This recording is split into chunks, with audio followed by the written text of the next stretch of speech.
It's our final look at Iowa as they go on the road to Penn State. LeShun Daniels is joining us as we take a breakdown of the football game. Run game improvements, are they real? And our predictions for the week, all coming up today. Locked on Hawkeye. You are Locked on Hawkeyes, your daily podcast on the Iowa Hawkeyes. Part of the Locked on Podcast Network, your team every day.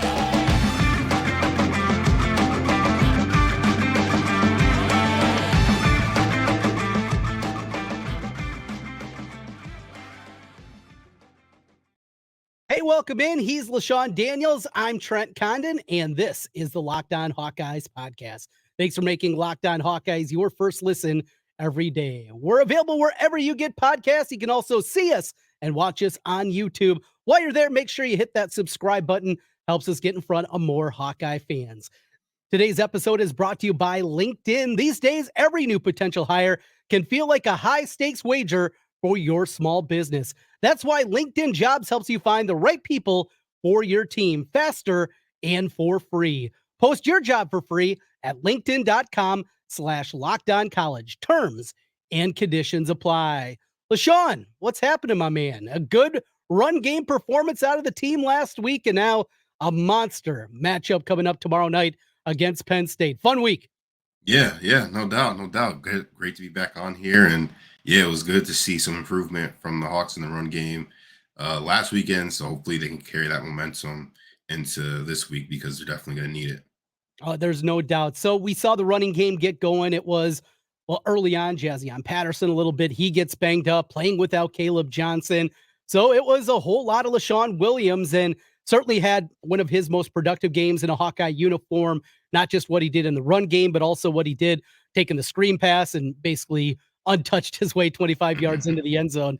You got to love those plays, right? When you see that screen play, you see nobody out there. You just got to be smiling as you're making your way to the end zone. Yeah, I mean, like those are the best plays. I mean, when you don't have to do anything, you just got to make sure that you hold on to the football. Like you're pretty jacked up as a back because you're like the play got executed perfectly. All I got to do is just try not to get caught. So Iowa gets it done in the run game. We get to see a couple of freshmen out there too. TJ Washington, and before him, Kamari Moulton. Moulton gets a couple of touchdowns late in the game. Max White gets into the end zone. The run game got going. Now, is that Western Michigan stinks and this is a little bit of a mirage? Or did you see some things, LeShun, that you thought, all right, this is sustainable. This is something that they can build on in the running game? Yeah, I mean, it's probably both of those things. I mean, obviously, Western Michigan, they're not that great of a football team, especially when you think of Iowa and the teams that they're going to have to beat to get to where they want to go. The teams they're going to play are going to be much tougher, especially up front. But it was definitely good to see some consistency and be able to really kind of create some explosive plays in the run game. Got back to a bunch more inside zone than maybe we've done over the past few weeks to start the year. And then I mean, Leshon was running extremely well with the football in his hands, looked quick, was able to create plays, and it all fall back on really obviously the offensive line, get into their landmarks, creating some vertical movement in the run game, and not letting penetration to create space for the backs. You go into this game now minus Jase Patterson. We both liked him. Caleb Johnson, we're both a big believer in his talent. We've talked about both those guys a ton here. Now, speaking of Leshon Williams, he's a guy that, he doesn't have the breakaway speed. Like he's not a uber athlete out there, right? He is a tough, grinded out kind of guy. Is that okay going up against this talented Penn State defense this week? Yeah, I mean, obviously, yeah, you'd love to have your home run hitters offensively against a team like this. Thankfully for us, it's looking like it's not going to be the best of weather. So, that style of football, being able to possibly try to grind it out for 4 quarters is going to be something that could be very important, key to the game. And I think Leshon has that ability to do that. Also, he's I think he's a junior now, so he's been around the program for a while, and he really knows what to expect of what good and what bad looks like. So you would expect him to be able to go out there, be able to obviously lead that running back group, and be the focal point of the offense. I mean, I'm sure this is an opportunity he's probably been waiting for a long while now, and to get it in a primetime game like this, he's definitely going to be, excited for the opportunity. So I'm excited for him to watch how he's going to go out there and perform. But yeah, I mean, you always want to be at full strength when you're going against teams like this, especially in a matchup like this against a really, really good football team. But hey, it's football. People get hurt. People are in and out of the lineup for various reasons. So it's always next man up. And I think LeShun's going to be excited for the opportunity. And, I'm anxious to see how he goes out there to perform. I think a big opportunity there. What did you see out of the freshman when you looked at Washington and Moulton? What you saw? Moulton put one on the ground as he was diving in the end zone. Now, I think if Western Michigan would have recovered it, they would have looked back and saw that he did cross the plane and it would have been a touchdown. But that's going to be in the ear this week, and that's something you don't want to do early in your career, right? When put one on the turf. Yeah, no. You want to make sure, first off, you're holding on to the football, like no matter what, like you always want to make sure that you're able to get up, hand the ball back to the ref after each play, because again, you don't want to have any question marks there, because if you do have to go in, like the coaches don't want to be nervous about you being out there and putting the ball on the ground, like if we decide to give you a couple carries. So that aside, thing that I love most from both the young guys, that they ran hard. They ran hard. They didn't really try to pick up their feet, always trying to create like maybe something out of nothing. A lot of times it was, hey, they were taking what was given to them, getting vertical field, getting the pass down and falling forward.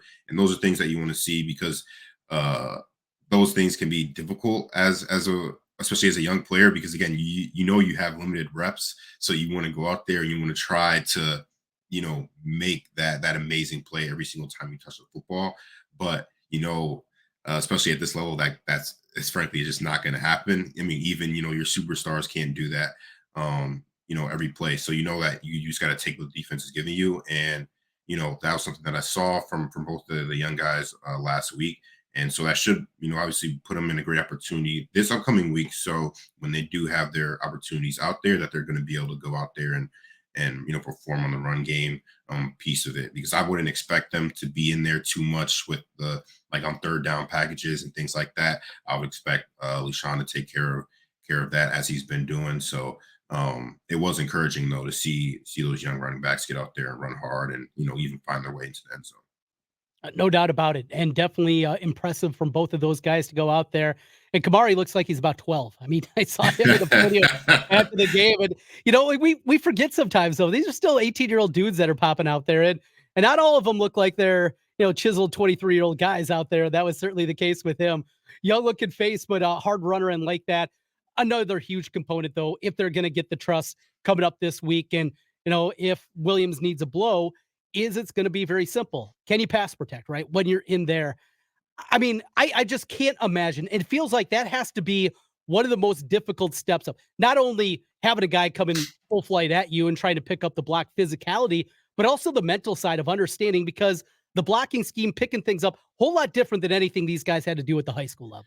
Yeah, it's totally different. And I haven't watched as much, Penn State probably as lately as I've done in the past. But when I think back to when we played them, I mean, they had a ton of different blitz packages on their defensive side of the football, where they were always bringing. It didn't matter if they were bringing, linebackers, safeties, nickels, corners. Like they literally bring anybody, and so it makes it a lot more difficult on the running backs, because you're essentially, when you're back there pass protection, you're the person that's really supposed to clean up for the lineman, because again, like they can't see really too far outside of the box unless you're a tackle. Like your interior guys definitely aren't going to be able to see outside of there. So if they're going to be focused on really the box guys, or maybe the bigger guys, and then you got to make sure that you're on top of everything else that's happening outside of that. So you got to make sure you got to have the right eye discipline and knowing where to look when those guys do come. So obviously, yeah, they're probably going to try. The offense coaches are going to try to avoid having those guys in the situation as much as possible. But hey, if it does happen, the young guys are going to have to be ready to go in there and at least get to the right spot. and then have to be willing to stick their face in there. Like if you get run over, you just get run over. But at least going there and being in the right spot and giving that effort is something that the coaches are going to be wanting to see, and that the team is going to need to have that type of success in the passing game, because there's going to be times in this game where it's going to come down to maybe a big third down play or fourth down play where the backs are going to have to step up and make a big time blitz pickup. And then if not, obviously, if it's something that they can't get done, I'm sure the coaches will make adjustments and maybe do something where maybe the tight end will stay in and block, and you'll have the running backs on 3 releases, and look at it that way, or trying to get the ball out of K's hands quickly. But definitely knowing how to pass protect is something very important, especially in the Iowa offense, because the offense does ask a lot of the running backs in the passing game when it comes to protection. Well, I have laid out my blueprint this week for how Iowa pulls off the upset on Saturday night. We'll run that by LeShun and see his thoughts on it. What's it going to take to pull this upset? We preview the Nittany Lions as we continue. This is the Locked On Hawkeyes podcast. These days, every new potential hire can feel like a high-stakes wager for your small business. You want to be 100% certain that you have access to the best qualified candidates available. That's why you have to check out LinkedIn Jobs. LinkedIn Jobs helps you find the right people for your team faster and for free. I've used LinkedIn Jobs in the past to help find for my small business people that are qualified. And as a small business owner, you have to do things quickly. Time is money when you're working for yourself and in a small business, and LinkedIn Jobs helps you with that. Add your job in the purple hashtag hiring frame to your LinkedIn profile. That spreads the word that you're hiring. Simple tools like screening questions make it easy to focus on candidates with just the right skills and experience, so you can quickly prioritize who you'd like to interview and hire. It's why small businesses rate LinkedIn Jobs #1 in delivering quality hires versus leading competitors. LinkedIn Jobs helps you find the qualified candidates you want to talk to faster. Post your job for free at linkedin.com/lockedoncollege. Again, that's linkedin.com/lockedoncollege to post your job for free. Terms and conditions apply. Today's episode is also brought to you by DoorDash. You've trusted DoorDash in the past to deliver your restaurant favorites. I use it from time to time. I'm sure LeShun uses it from time to time. How about this? Now you can get grocery delivery that actually delivers to you. No more having to still drive to the store to pick up your groceries. It's going to come right to your front step. With thousands of grocery stores to choose from, you'll find the best in your neighborhood and boost your local economy with each and every order. You'll get exactly what you ordered, or we'll make it right. Sit back and enjoy quality groceries just like you picked them yourself. Right now, get 50% off your first DoorDash order up to a $20 value when you use the code LOCKEDONCOLLEGE at checkout. Limited time offer. Terms apply. Again, that's 50% off up to $20. No minimum subtotal and 0 delivery fees on your first order when you download the DoorDash app in the App Store and enter code LOCKEDONCOLLEGE. Don't forget the code LOCKEDONCOLLEGE for 50% off your first order with DoorDash. Trent and LeShun back with you again here on the Locked On Hawkeyes podcast. Thanks for making Locked On Hawkeyes your first listen every day. All right, Penn State. You know them. You talked about seeing them in the past. It's always a huge matchup. There's been good ones. There's been not so good ones, too, out at State College. I think you remember one of those pretty well. But what happened afterwards was pretty good in the win against Michigan. Iowa, there's just something about this. And it feels like to me, as an outsider, Kirk has 2 games that have a little extra juice to him. It's Penn State because he grew up in Pennsylvania, and it's Michigan. It feels like those are the 2 that have just a little bit more oomph from the head man. Did you guys feel that same thing? Yeah. Definitely felt it against those 2 for sure. And, I don't really know how the preparation has gone, with going against Ohio State, but I would assume it's probably similar as well, even though I've only had experience playing them once. But when we played Penn State, I was a senior, that was something definitely tried to get, us ramped up and ready to go and get that ready to go out and play at a high level. Same thing with Michigan. And these are 2 teams, again, that I'm not sure what he has against them or whatever. But obviously, kind of like you mentioned, he's from Pennsylvania. So that's probably maybe something that has a little bit to do with it. But yeah, like this is a team that, first off, like if you're in this position where you can beat them, you're probably in a spot where you're gonna have a pretty good year. And then again, it's not every day that you get to play games in an environment like this, especially heading up to Happy Valley during a whiteout. So when you get those opportunities, like these are really legitimately like once in a lifetime opportunities, especially for the players. So you want to make sure that you get everyone ready and prepared so they go out there and can perform at a high level on Saturday night. So a couple of things for you. And first, a direction, it's going to be super loud in there, right? It's going to be a crazy environment. It's going to be loud. It's 110,000 people in white, all screaming at you throughout it. I was there in 2009 for the game. It was a great environment. It was sloppy. It was rainy. It was a full day of tailgating and drinking and then getting in there and being soaked by the time we got to the stadium, but it was all worth it, obviously, the way that it played out. In terms of preparation, though, what does that look like? We know you set up the speakers, right? And you're trying to make it loud, but what is that preparation like for you guys, knowing you're walking into an environment like this?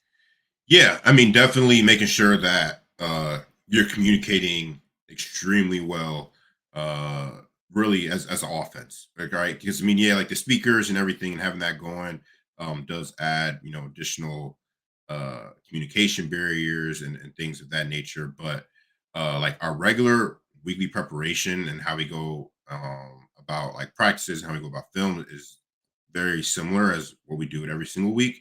But now, obviously, when you're going on the road in an environment like this, that communication has to be on point. Everyone has to be on the same page because, again, that crowd noise makes everything a little bit more difficult. You have to go on silent counts when your quarterback is making checks or re-identifying pass protections. Like you have to make sure that you're on the same page. So you're on the same page with the quarterback, same page with the lineman. So when you make those adjustments, that it's executed the way that it's supposed to be. Because again, that crowd noise does make things a little bit more difficult, and that's why you want to start fast early in these games. Because again, you can get the crowd out of it for a little bit, and really try to pull that momentum back to your side. Because if it gets to a point where they kind of go on a run and they snatch that momentum and it's loud for a long while, it's very, very difficult to get it back. And I mean, we experienced that back in 2016,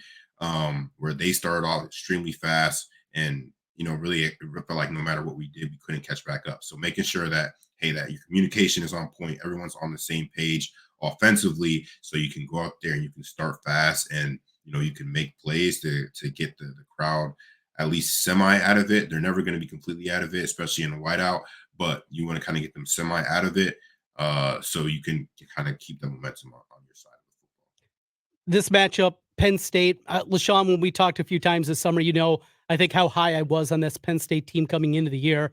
I love the roster. Drew Aller has done nothing to disappoint. Now, he did get a little banged up against Illinois. Had 17, 18 incompletions in that game. He wasn't overly sharp, and this will be a different environment that he's gone into, but it's Penn State. They look different, right? They're like Ohio State and Michigan. They're built a little bit different over there. I love their tackles. I love what they have on the outside with their defensive end. Their corners might be the best tandem in college football when you put them together.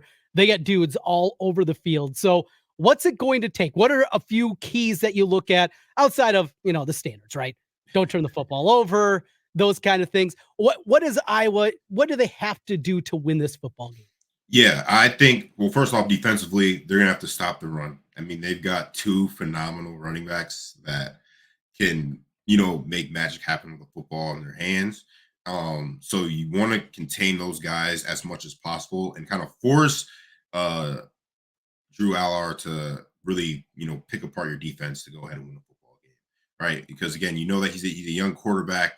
It's going to be a crazy environment, but that defensively, especially in the back end, Iowa was very, very good, as they've been really pretty much throughout Kirk's entire tenure. So you want to force Drew to have to go out there and, find the matchups, really kind of pick apart your defense to go ahead and win the football game for them offensively. And then for us on offense, Again, it's going to be obviously, like you mentioned, you're going to have to take care of the football, limit as many negative plays as possible, but you're also going to have a bunch of guys step up, right? It's a bunch of next man in mentality this week again, because again, losing Luke for experienced period of time is not ideal. Not having your two top backs is tough, and so a lot of it's going to end up falling back on the quarterback and Cade, and going out and operating the offense, making sure that you're distributing to the ball to your playmakers on the outside to at least keep those guys honest on the back end, and then so you're able to go ahead and alleviate some pressure for your offensive line, alleviate that pressure for your running backs, so you can stay ahead of schedule and put yourself in third and manageable instead of getting in those third and long situations where we know Iowa and really any football team struggles at. Penn State has been most susceptible to runs up the middle. Now, when you hear that, does that mean ISO, counters? What are you trying to do? Because I mentioned the edge, the speed of that defense. It's going to have to be a lot of stuff up the gut. When you look at that and what Iowa's running game is, how would you build that game plan of trying to run the football up the gut? Yeah, so lucky for Iowa, and in that is that we haven't really been running a bunch of outside runs for the most part this year, right? There hasn't been a ton of outside zones. I mean, there's been sweeps kind of here and there, and some kind of misdirection sweeps, but really a lot of our run game has been focused on the interior, whether it's been power plays or it's been inside zones or it's been counters. So they've already got a ton of live reps with that. So it's going to be obviously hitting a bunch of that and keeping that kind of momentum going there. Because again, as you just mentioned, when you have speed on defenses, trying to go horizontally is really not the play. It's really not the way you want to go ahead and create that running attack. So really kind of hitting them directly, through the middle from inside zone plays, or you're doing counters, or you're doing powers. Like that's where you're going to find a bunch of your success. It's where I was found a ton of success in the running game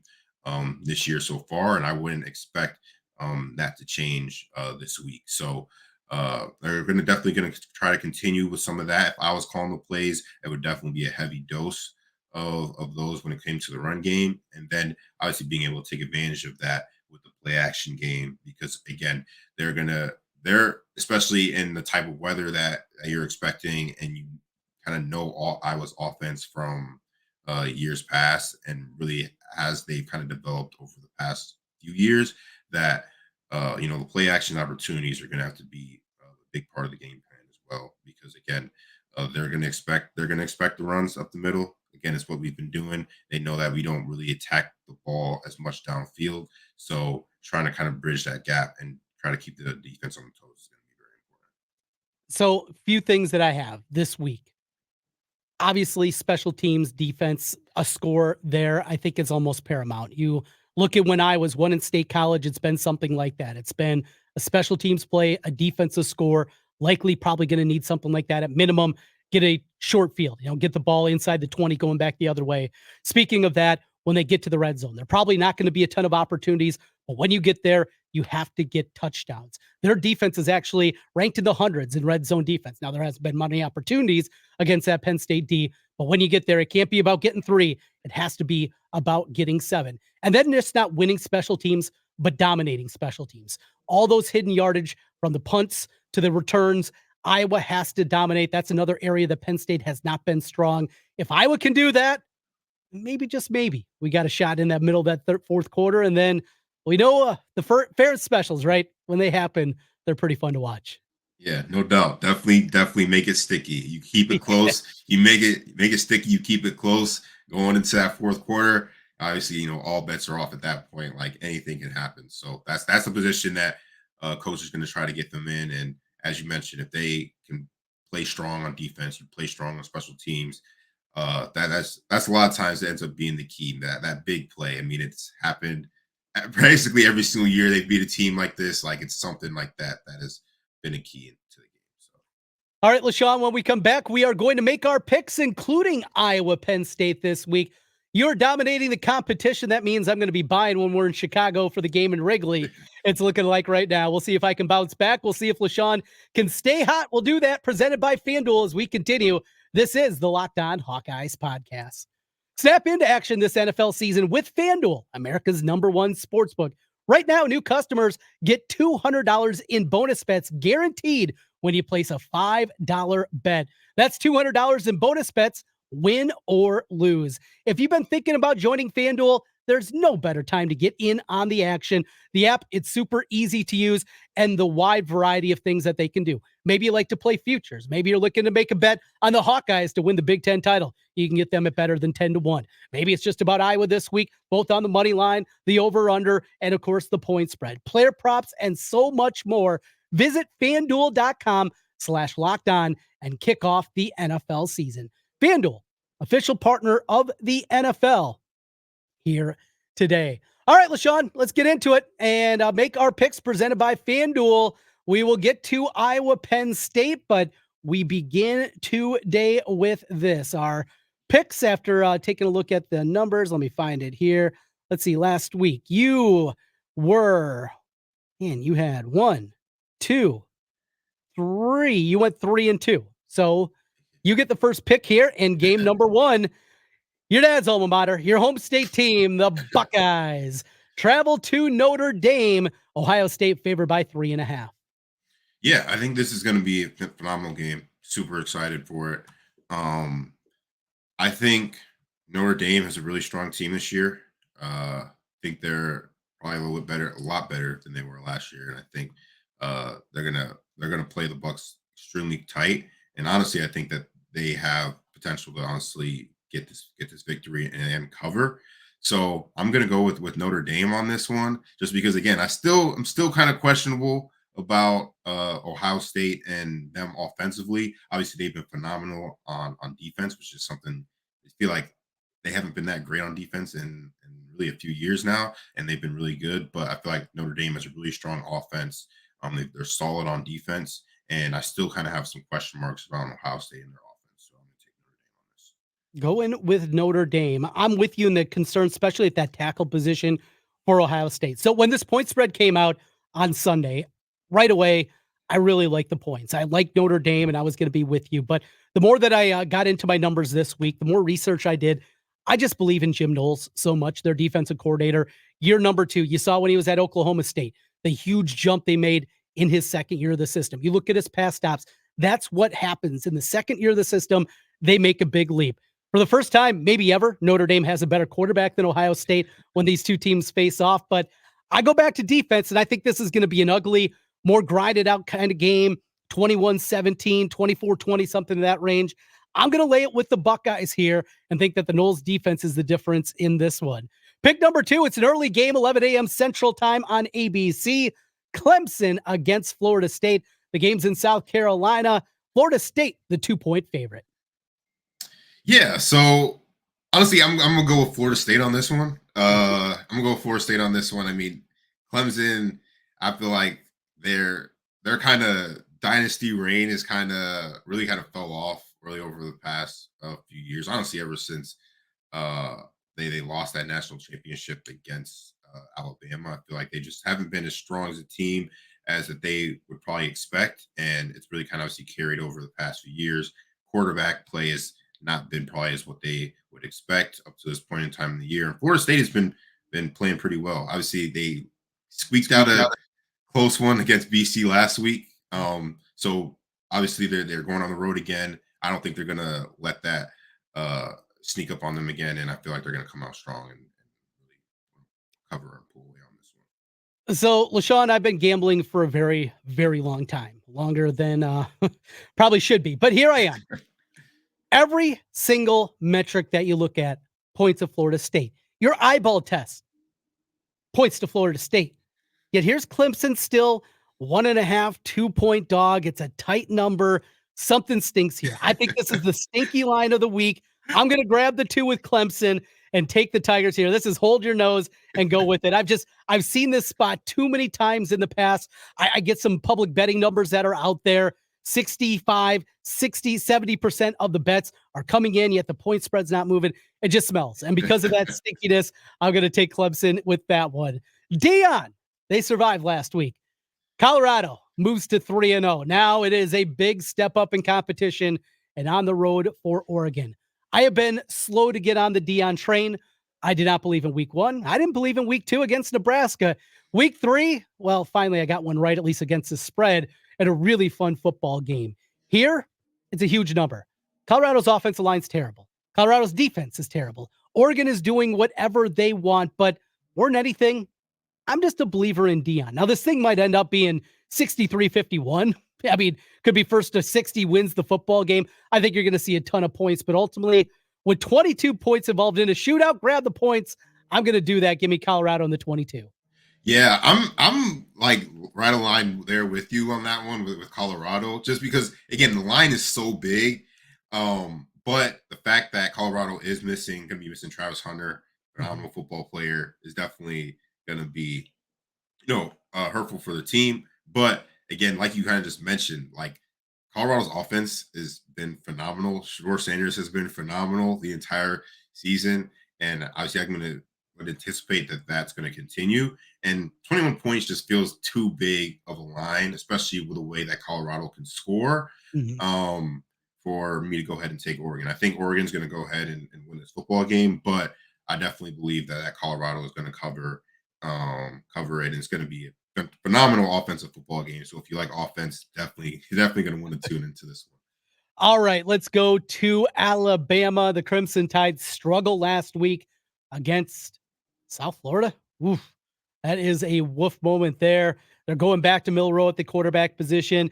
And Lane Kiffin this week, he's making headlines. He's going after, you know what? We think maybe there's a different guy calling the defensive plays. Of course, he's riling it up there. Then he's quoting Taylor Swift lyrics out there and talking about crumbling castle. I mean, he's going after Saban. Now, the last time he did this, it didn't go well. He said, get your popcorn going, and they fell out flat on their face in that one. You get the first pick on this one. I'm just more than anything, more than the actual game of the point spread. I just want to watch this. It's so intriguing. Yeah, this one's so this one, and Alabama has been a weird team really this year.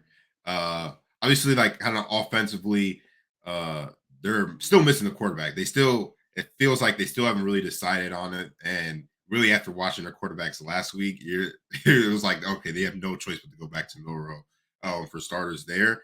And because of that, and that kind of still kind of question mark kind of lingering there with Alabama's offense, I feel like taking Ole Miss and the points is really the way to go.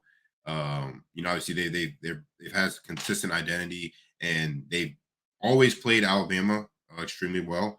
And I would anticipate that would continue this week, especially in this matchup when, again, there's so many question marks around Alabama's offense. So many times we've been waiting to throw dirt on Alabama. It feels like this is as close as we've been since his first year at Alabama. I'm going to take one more stand, though. One final stand. I'm going to go a Saban here. Give me Bama one last time. And they lose this one. Ooh, we are talking about castle crumbling. We wrap things up. It is Iowa at Penn State. 15 is the number. I got a score prediction here. I have Iowa falling 24-13. We've laid out what it's going to take, obviously, for Iowa to win this football game. I just still have concerns. I thought Cade McNamara played his worst game last week in a Hawkeye uniform. He really struggled, made some bad reads, indecision, pumping the football, just indecisive with it. That concerns me going into this one. It's a huge step up in competition, the environment. I got Penn State, Iowa covering. I'll take the Hawkeyes and the 15, but Penn State winning at 24-13. Yeah, I feel very strongly about Iowa covering. I feel very strongly about them covering. I don't feel as strongly, though, about them winning the football game, just because of kind of, as you mentioned, the offense a little bit. Because it still feels like they're really not hitting on all cylinders that you really want to, especially in the passing game. And I'm not sure if Cade's leg has really kind of had an impact on that. But I feel like quarterback play really hasn't been as where you would expect it to really kind of be at this point. And to go ahead and just flip that switch against a team like this, an environment like this, is something that's going to be very, very difficult. Even though he's gone in here, he's gone into Penn Happy Valley, he's won a football game, and he's done it before. But again, that's a totally different team. That's 2 years ago. It's a totally different environment, totally different circumstances. So that's really kind of where I'm at. I take the Hawks to cover, but I don't know if they really have enough offensively to really pull it off. There it is. Our picks of the week brought to you by FanDuel. Each and every week, LeShun and I pick the 5 biggest games, or for the most part, biggest games in college football, including the Iowa matchup. That will do it for this week. LeShun, have a fun experience. Looking forward to seeing the whiteout. Wish I was there like I was in 2009. It's an incredible environment. Should be a lot of fun, and we'll talk again next week and break it all down. Yeah, sounds good. Go Hawks.